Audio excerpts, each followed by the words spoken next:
بسم الله الرحمن الرحيم. رسالة اليوم في التفسير من الآية 108 إلى الآية 110 من سورة الأنعام. قراءة هذه الآيات: أعوذ بالله من الشيطان الرجيم.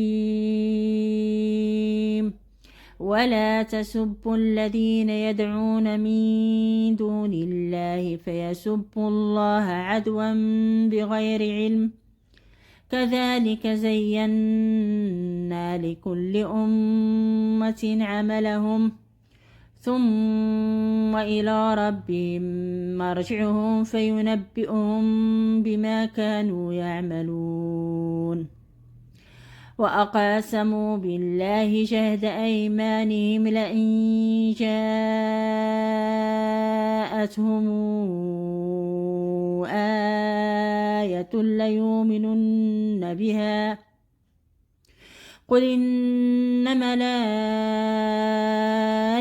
عند الله وما يشعركم أنها إذا جاءت لا يؤمنون. ونقلب أفئدتهم وأبصارهم كما لم يؤمنوا به أول مرة ونذرهم في طغيانهم يعمهون. تفسير هذه الآيات: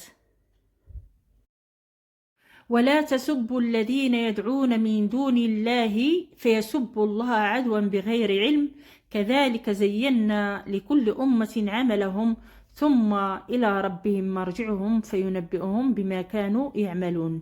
أي ولا تسبوا أيها المسلمون الأوثان التي يعبدها المشركون، حتى لا يتسبب ذلك في سبهم الله جهلا واعتداء بغير علم.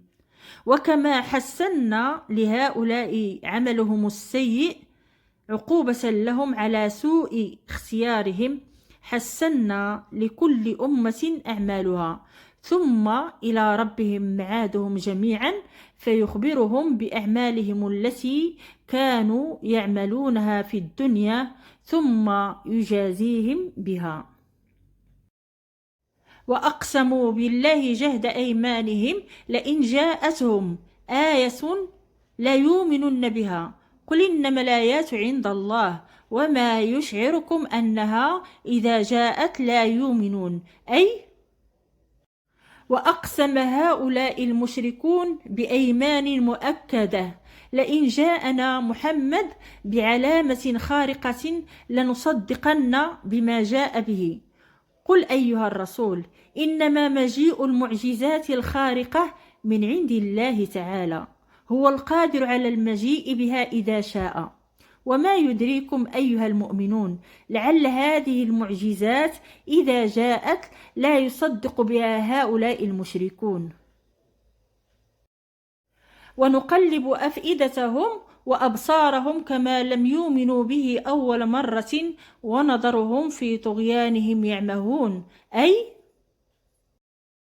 ونقلب أفئدتهم وأبصارهم فنحول بينها وبين الانتفاع بآيات الله، فلا يؤمنون بها كما لم يؤمنوا بآيات القرآن عند نزولها أول مرة، ونتركهم في تمردهم على الله متحيرين لا يهتدون إلى الحق والصواب.